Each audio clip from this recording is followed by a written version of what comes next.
and welcome once again to the video.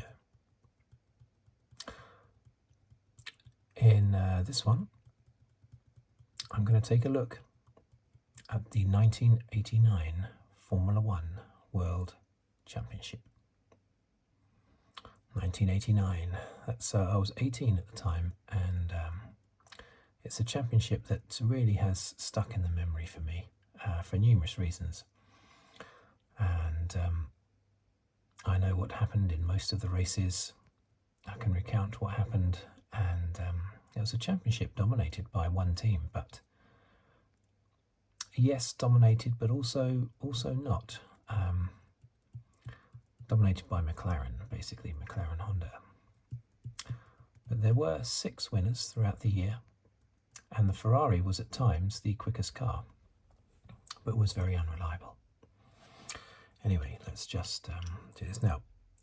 Because I've probably got quite a lot of things to say about this season, so I'm actually going to do this in 2 parts. The first part, I'll just look at the entrance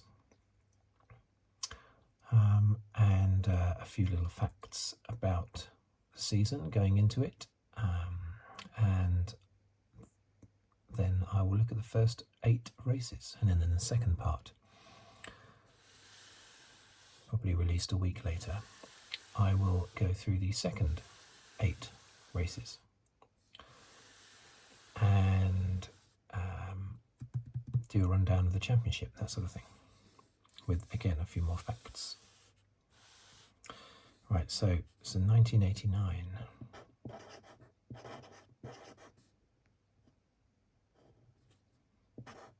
F1.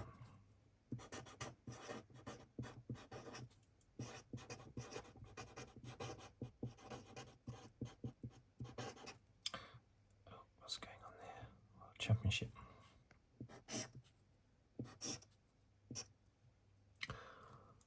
The 1989 Formula One World Championship. Okay, now things that were new for this season is number 1, I would say, was that turbos were banned.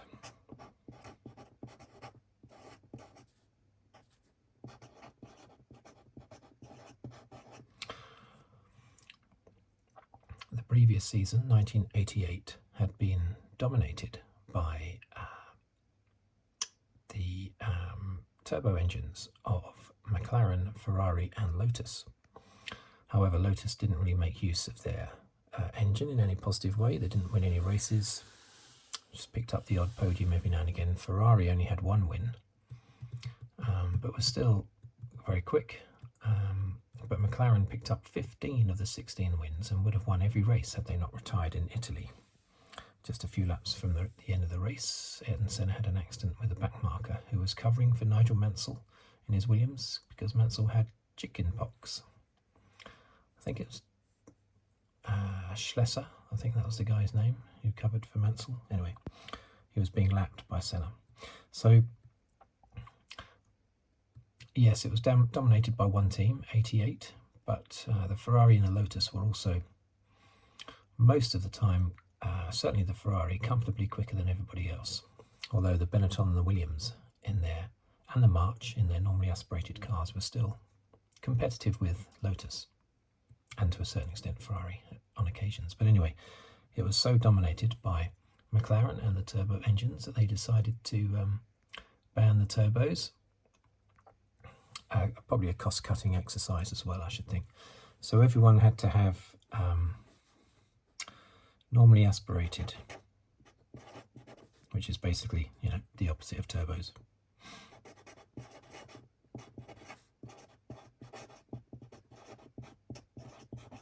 .5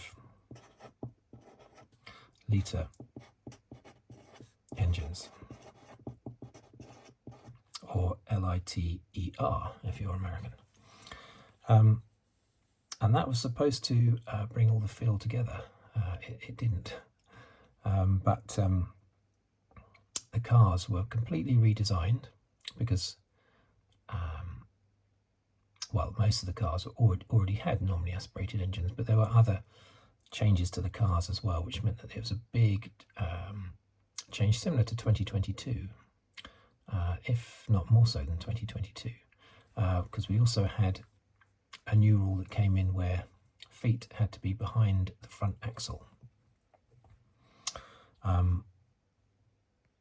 Cars, in order of health and safety, basically, a driver's feet and ankles were not supposed to be in front of the front axle. The problem with that is that designers compensated by making the cockpits a lot smaller rather than make the cockpits bigger, and they just made the cockpits ended up smaller. So a lot of drivers got scrunched up. Indeed, Eddie Cheever complained about it being very cramped in his arrows during the first race in Brazil, and that was an ongoing issue throughout the year. There were also a record number of teams. Let's just check to make sure this is in focus. I do so hope that it is. Let's hope that has been in focus all this time. I hope it has been. Right, so there were 20 teams.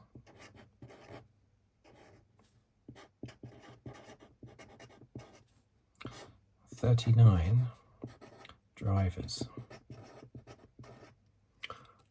I might just check to see if that focus was correct. Otherwise, I'll want to start the video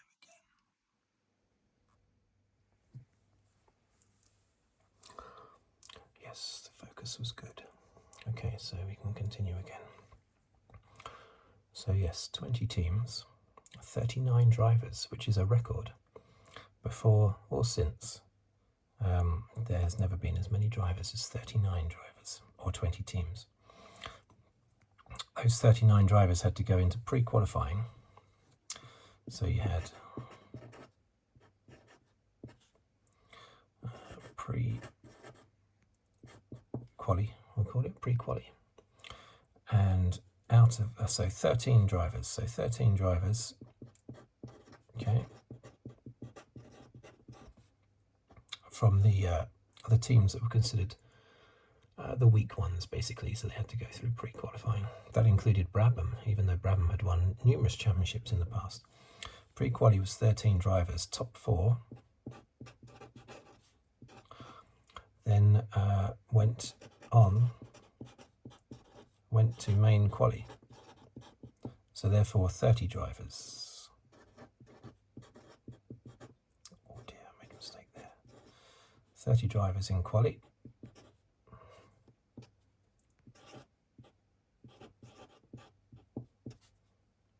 26 made it to the race.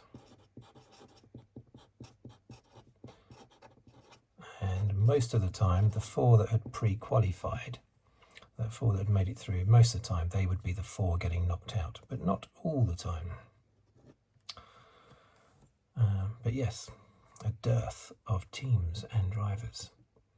Now I'm just going to tell you who the teams and drivers were relatively quickly. I shall just quickly whisper them. I'm not going to write them down. In fact, to stop my pen going dry, I'm just going to put the lid on for a bit. So, but I have a list here because I wouldn't remember off the top of my head. So the teams, 20 teams, we had McLaren, Honda, Tyrrell, Ford, Williams, Renault, Brabham, Judd, Arrows, Ford, Lotus, Judd, March, Judd, Osella, Ford, Benetton, Ford, Dallara, Ford, Minardi, Ford, Ligier, Ford, Ferrari, Lola, Lamborghini, Coloni, Ford, Eurobrun, Judd, Zaxpeed, Yamaha, the Onyx, Ford, Real, Ford, AGS, Ford. Okay, those 20 teams. There was another team called First, which I can't remember. I can remember all those other teams, but I wondered why I couldn't remember First. I've only just found out about it. But they did not start the championship. They were going to, but they did not. Their drivers went on to drive for other teams, lower ranked teams during the season. But first, Judd, their car was massively overweight, the way they had designed it going into the first race. They had put extra weight inside the structure of the monocoque in order to meet the FIA regulations, and it made the car massively overweight, and there was no point in them taking part, so they pulled out. So those are the 20 teams. Now let's do the drivers, shall we? We have Ayrton Senna, Alain Prost, Jonathan Palmer, Michele Alboreto, Jean Alesi, Johnny Herbert, Thierry Boutsen, Ricciardo Patrese, Martin Brundle, Stefano Modena, Derek Warwick, Martin Donnelly, Eddie Cheever, Nelson Piquet, Satoru Nakajima, Maurizio Gugelmin, Ivan Capelli, Nicola Larini, Pier Carlo Ginzani, Alessandro Nannini, Johnny Herbert, Emanuele Pirro, Alex Caffey, Andrea De Cesaris, Pierluigi Martini, Paolo Barilla, I can't remember him, Louis Perez Sala, René Arnoux, Olivier Griard, Nigel Mansell, Gerhard Berger, Yannick Dalmas, Eric Bernard, Michele Alboreto, Philippe Alliot, Roberto Moreno, Pierre-Henri Raffanel, I don't remember him either, or Enrico Bertaggia, don't remember him, Gregor Wojtek, Oscar Larori, Bernd Schneider, Aguri Suzuki, Stefan Johansson. I don't want to double up with any of the names here. Bertrand Gacho, JJ Leto, Christian Danner, Volker Wiedler, Gabriele Targhini, Joachim Winkelhock. I think that's it. It's going to be tricky at the end because the list that I'm reading from has drivers in the weaker teams having taken part in more than one team. So they're sort of duplicated. But I think that was all 39 I just read out. So, where was I? Pre-qualifying, I covered that, didn't I? Because I have taken a few notes. As I say, most of what I'm saying for 1989 I remember, but not everything. So I have taken some notes, looked up some things online that I had forgotten. But much of what I'm going to say, I remember clearly. So let's dive into the first race. The first race was Brazil. In Rio de Janeiro. This was the last race at that fantastic circuit, in Rio de Janeiro. I forget what the name of the circuit is now. I don't know what it is. I just know it's Rio. I loved that circuit, but it changed the following year. In 1990, it went to Sao Paulo, Interlagos, which the Interlagos circuit, used from 1990, was an alteration of the previous Brazilian Grand Prix Interlagos from like the 70s. But throughout the 80s, it had been at Rio, and I love that circuit. It's been back at Interlagos since 1990. And of course, it was a Nigel Mansell win.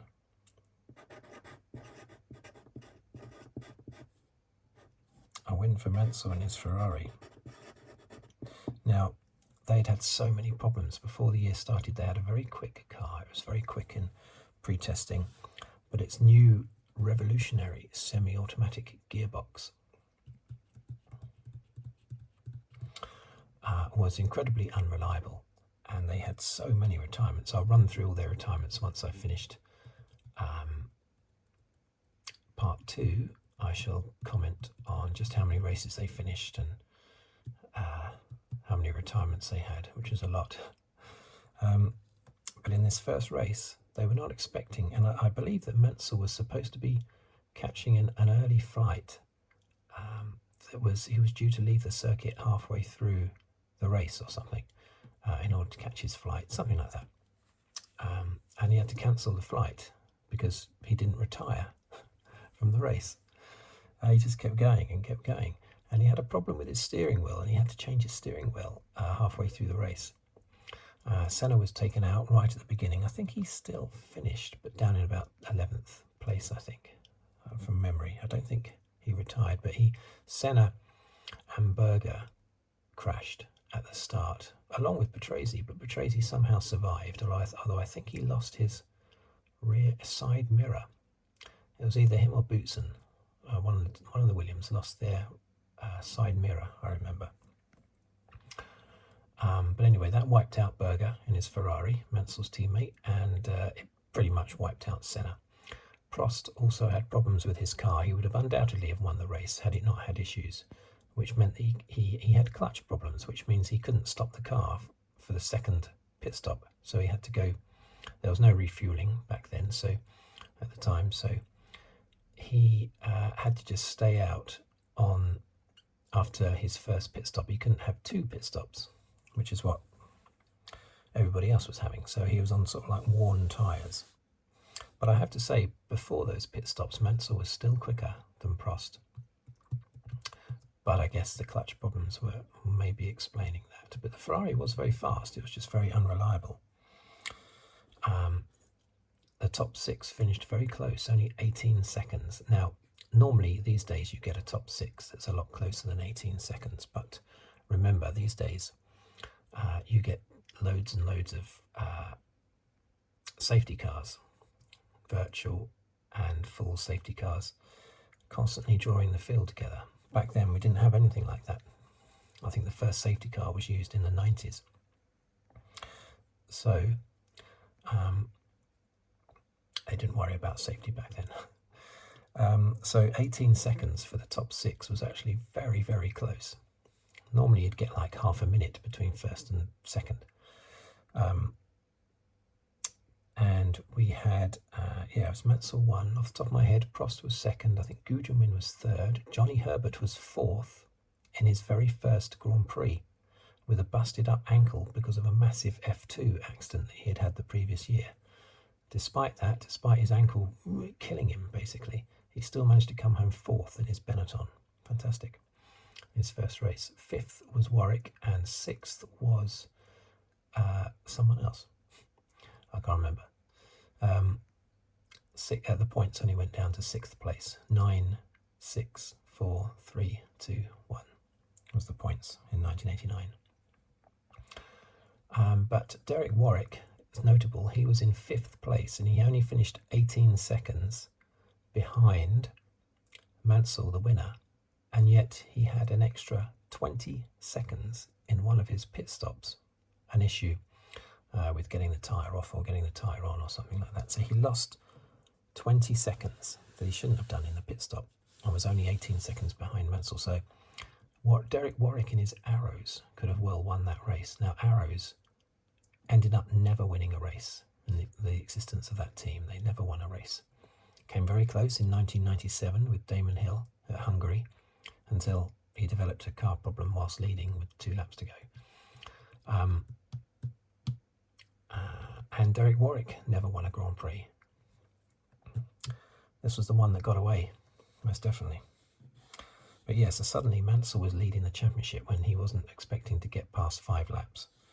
Unbelievable. I remember the excitement of that race, and I've watched that race so many times since, and I still have the recording that I made, a VHS recording I made from the TV in 1989, and it's all been digitalized now. I have it, I can watch it on my phone.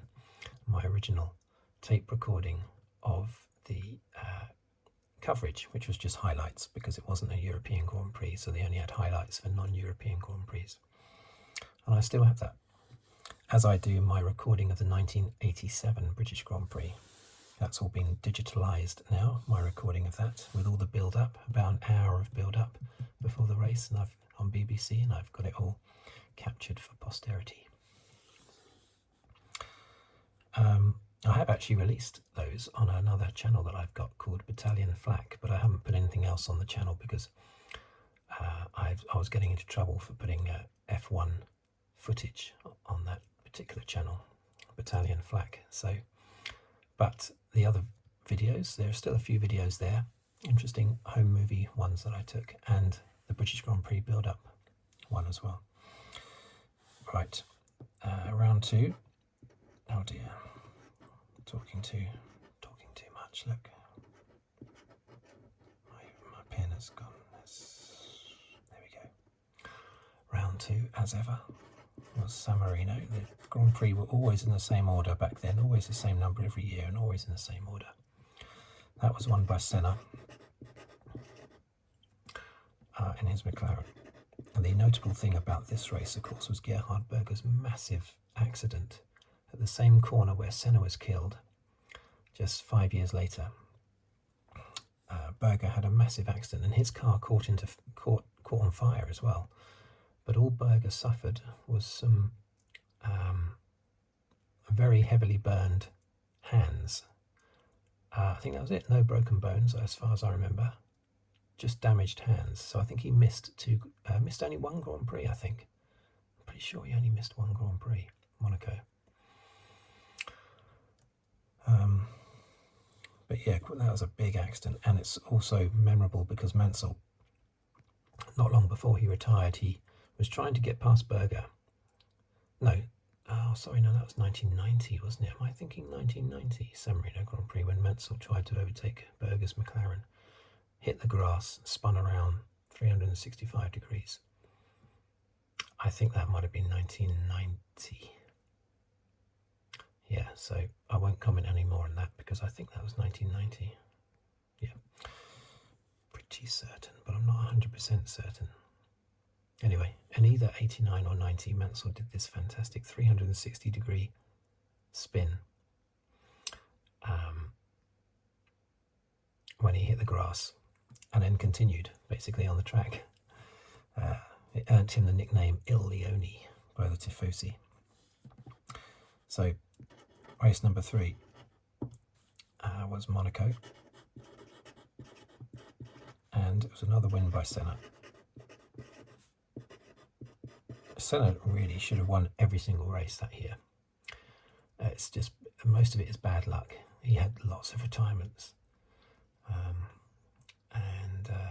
But Monaco was just complete domination by Senna, as it often was back then. He won so many. I think he won 6 Monaco Grand Prix. Mansell retired from that one, just like he did in San Marino, thanks to his gearbox. I remember I used to watch the TV and stare at his Ferrari, stare at the back of his Ferrari and watch out for little wisps of smoke. Because I knew that if there was a little wisp of smoke, that would mean that his gearbox is about to fail.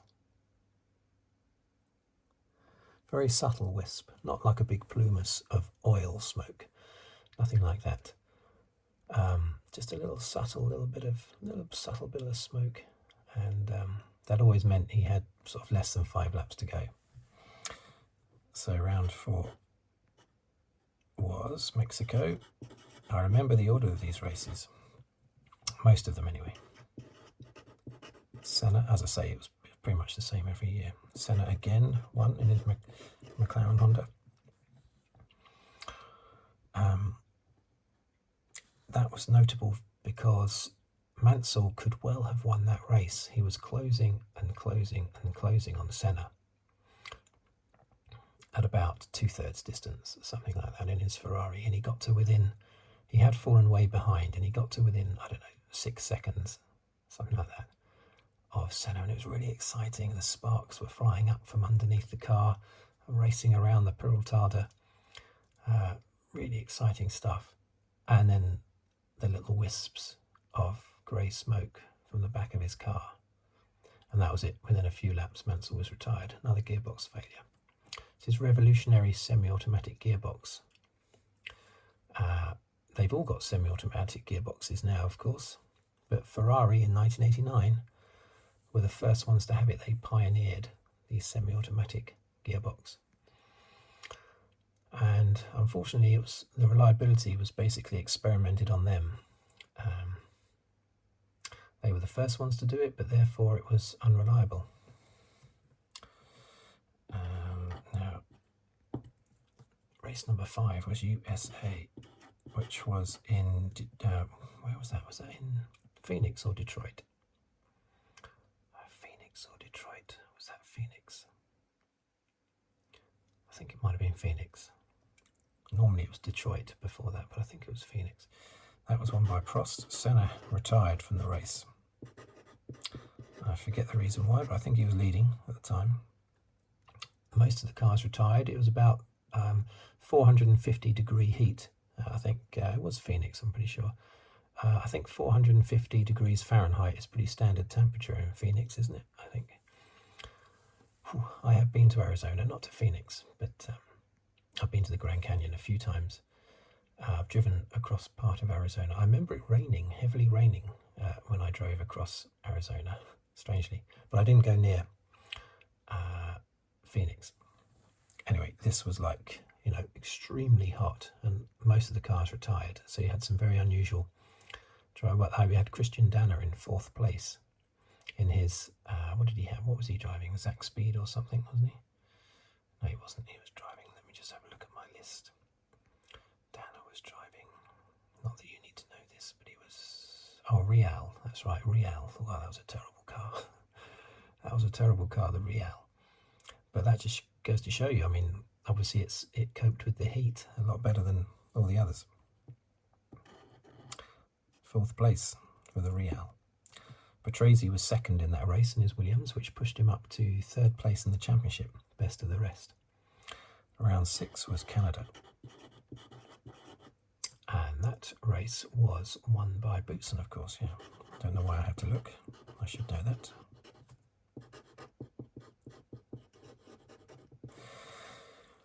Now, this was notable because Nigel Mansell and Alessandro Nannini were both disqualified. Now, I had forgotten this. I remembered that Mansell was disqualified in a later race in the year, Portugal, but I had forgotten that he was disqualified for this. And I looked it up, and then I remembered after looking it up. Basically, it had been raining heavily before the start of the race. So, Mansell, Nannini, and Sala all came in for slicks. This was actually just before the restart, because the first start had not gone ahead because... Why did the first start not go ahead? I think maybe Berger stalled or something like that. That's something like that happened. So they hadn't started the race first time round. So the cars were coming around for a second start. It stopped raining, so Mansell, Nannini, Sala jumped into the pits for slicks. But for some reason, Mansell and Nannini both drove out of the pits. They didn't wait at the pit lane exit. They just drove out of the pits. And they entered the track. And then 17 seconds later, the race started. So suddenly, Mansell and Nannini had a 17-second lead in the race, seconds after the race had started. Well, obviously that wasn't going to work, was it? They trailed around for about 2 or 3 laps, and before they were black flagged. I don't know why it took that long to black flag them. So that was a real big mess. I mean, Sala didn't make that mistake. Terrible mistake. And I remember it now. Oh, sorry, I just tapped that. Should I? I remember that now. And now, had Mansell been in the championship hunt, which it clear he wasn't. It was clear he wasn't because of his unreliability, but had he been in the hunt for the championship, that would have been a devastating result.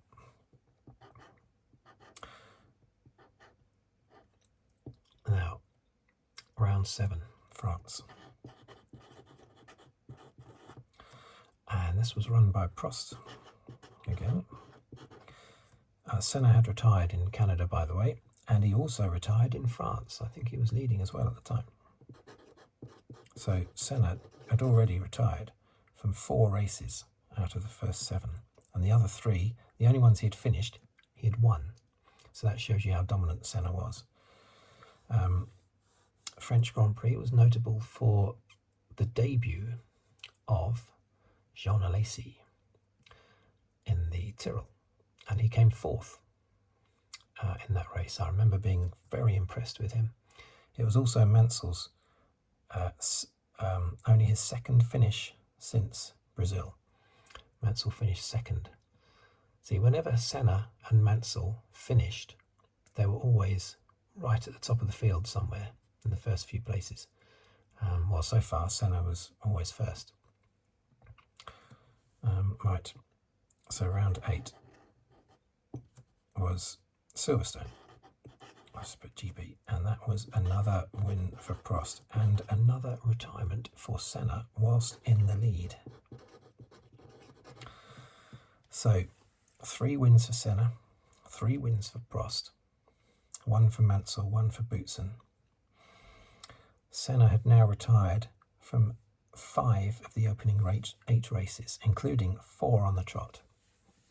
Back then, you almost expected to retire from, say, a third of all the races. Every driver expected to retire from, probably 25 to 30% of all races. But here he's on about 60% retirement at the moment. Senna is terrible. British Grand Prix, I was at that race in 1989. I was at, what corner was I at? Club Corner. I was at Club Corner. And the old layout of the circuit. And it was an exciting race because Mansell kept within distance of Prost. Senna retired from the lead early on, and then it was all about Prost v Mansell, but Prost managed to maintain a gap of between sort of 5 and 10 seconds. Sometimes it would go up to 10 seconds, then it would start to chip back down again, and everyone would be cheering as Mansell slowly pulled the gap back closer to 5 seconds, and then he would have a little bit of a wiggle going through a corner, and that would open it back up again by 1.5 seconds, because the McLaren was so fast that the Ferrari had to not make any mistakes at all. The slightest mistake, and you lose ground. It's a bit like trying to fight Verstappen, at the moment. Any driver like Norris or Hamilton or whoever who's trying to chip away at Verstappen's lead, you cannot make the slightest mistake. And that was what it was like on that particular day. It was a hot day as well, I remember. And the Ferrari flying past with all the sparks flying up from underneath the car. Really exciting. And I can't wait for next year when Hamilton will be the first British driver in a Ferrari since Nigel Mansell all those years ago. Eddie Irvine, remember, was Irish, although I do think he raced for some reason under the British flag. I don't know why, because I think he was from Southern Ireland, but I'm sure he raced under the UK flag for some reason. But he wasn't British. Eddie Irvine is not British, so Hamilton will be the first driver in a Ferrari since Nigel Mansell in 89 and 90, and I can't wait. Even though Hamilton's been a bit sluggish this year. So that's the first 8 races. I don't know what the championship position was after 8 races. Maybe I should have looked that up. But you can see who the top 2 would be, Senna and Prost. Prost actually would be comfortably out front because Prost was 2nd in San Marino. He was also 2nd in Monaco. And he was 2nd in Brazil. So those 3 races, Prost didn't win, but he was 2nd in all of them. I forget where he finished in Mexico, but then he was 1st here, first. I think he retired in Canada.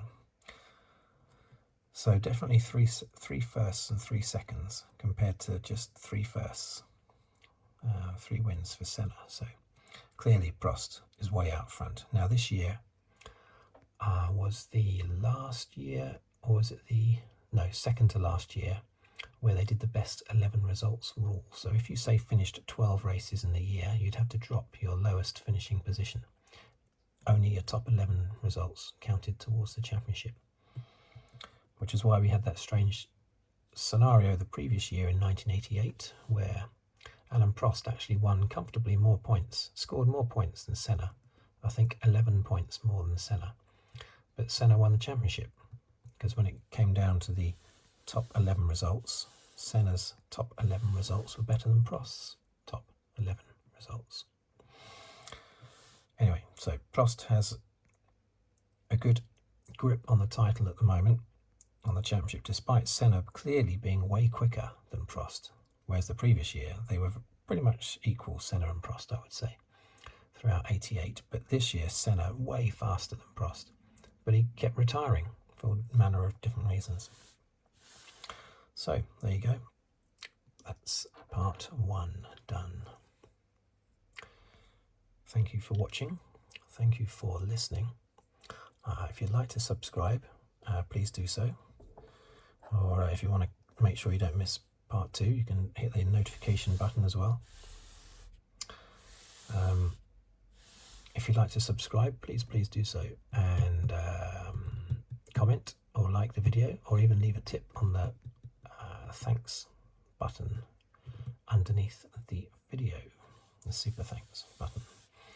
Right, thank you very much, and I'll catch you on part 2, or whatever the next video will be.